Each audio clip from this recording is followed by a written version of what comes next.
So child illness impacts a marriage in a lot of different ways. From the very practical, who's going to be the primary caregiver and who's going to work to maintain the insurance? What happens when both parents work? Does somebody have to give up their job? There are financial stressors, emotional stressors, practical, logistical stressors, and time. There's often even less time, depending upon how much time a couple had to begin with. There's less couple time. There's usually much less time for two adults to be together, whether it's around decision making, whether it's just quiet time, because there's a whole lot more caretaking involved, usually involved outside of the home. So one parent's at the hospital with one child, and if there are other children, the other parent perhaps is working and or also running home to take care of the other children. So the notion of being together to think about things, to worry about things, in some cases to grieve about what's happening or what's going to happen, simply doesn't occur because there isn't time. And then because of the financial worries, the practical worries, it adds a lot of stress, and there isn't time to talk about that as well. Oh, we don't talk. We don't have time to talk. He works all day and then comes home, and I run around trying to get whatever I can get done. But I mean, yeah, we talk about it sometimes, and we both do have very different coping methods. Mine is to talk, and his is to just kind of, I don't know what yours is. Be quiet. I'm not one to talk about things. I've been through a lot of tragedy in the past. I've lost two brothers, my mother, grandfather in the same year as my mother and stuff. So I just keep right on moving. I don't stop and slow down. Probably if I stopped and really thought about it, it'd hit me like running into a brick wall. But if I just keep moving, that's my way of coping. If I can go to work and stay busy, I don't think about stuff. And I can enjoy what I have and worry about what I don't have later on. I was upset because it seemed to me like he just plugged right along doing his normal things, whereas I was like, my life changed. I've been home with the baby. I didn't expect to not be able to go back to work, whereas he just continued going to work, even when we were in the hospital, partially because he had to pay bills and partially because that is his way of, dealing with everything. But then I'm stuck here all day. I'm like dealing with this every second of every day.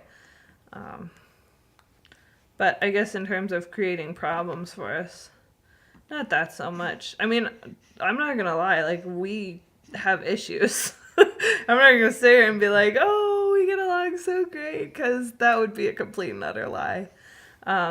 We've started marriage counseling. Our first visit, I think we scared the woman away. She told us that we had pretty much every problem that a couple could have. Financial problems, people who have kids under 3 and teenagers, and we have both.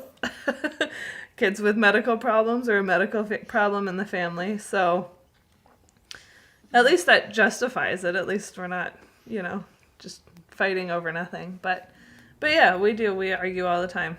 The other issue that sometimes comes up for couples is around decision making, that people are in very different places even within a family. Both in terms of who wants information and who doesn't, who wants to think about the worst and who wants to be continually thinking in an extremely hopeful way.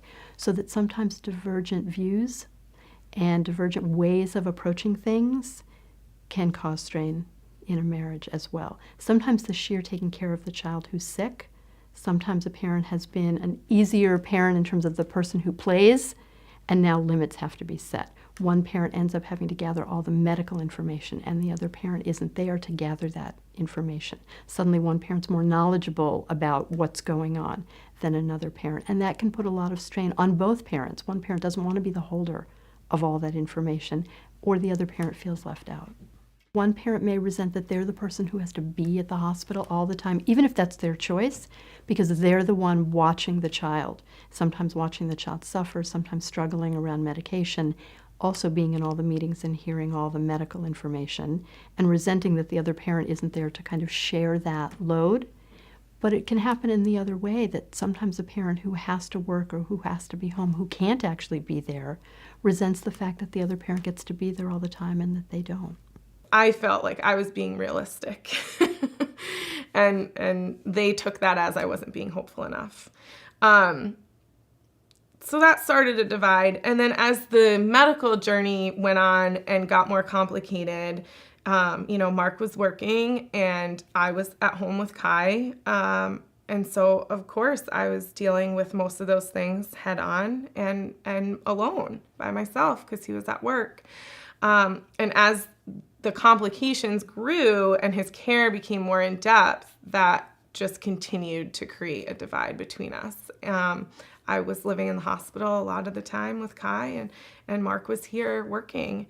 And eventually we ended up living very separate lives and providing different care. And I know a lot of my friends, will talk about this divide and conquer because you have to survive and someone has to pay the bills. And that people can do that. A lot of people can do that and it works. For me, it didn't. The divide and conquer isolated me and probably him as well. But I just felt like the things that I was doing, Kai's care, Kai's therapies, the more I knew about it and the less he knew about it, the more we grew apart and the more it became my whole life. So it was hard to have any other interactions. So I think that was difficult, trying to find a way to stay connected through all of that. It became very difficult because we were just living such different lives for the same greater purpose, to care for Kai, but in a completely different pathway. And that was hard for me. I just ended up saying, well, I can just do it on my own. Because in my life, that's what I was doing.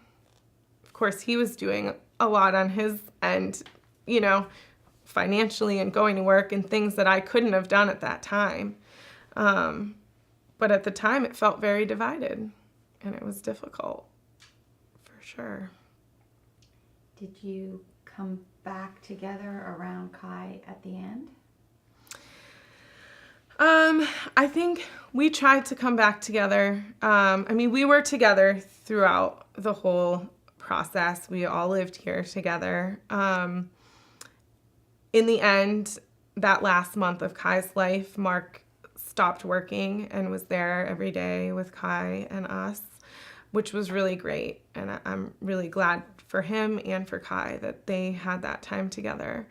At that point, for me, I had no capacity to deal with anybody else's emotions or input or opinion or anything. So I didn't really try. I was there in those last weeks for me and for Kai, and that was enough for me at the time. So I think, sadly, no, it didn't bring us closer together in the end. We didn't ever kind of reconnect after that. Since Kai died and since Mark and I have separated, I think we've been able to come together with some of the issues with Kai and the feelings that we have that only the two of us know because he's our child. I think now that we have some time and distance from all of that, we have been able to be more of a support to each other for at least those things, which I think is really good. But I was living in my world with Kai, and that was all that I could handle, really, at that time.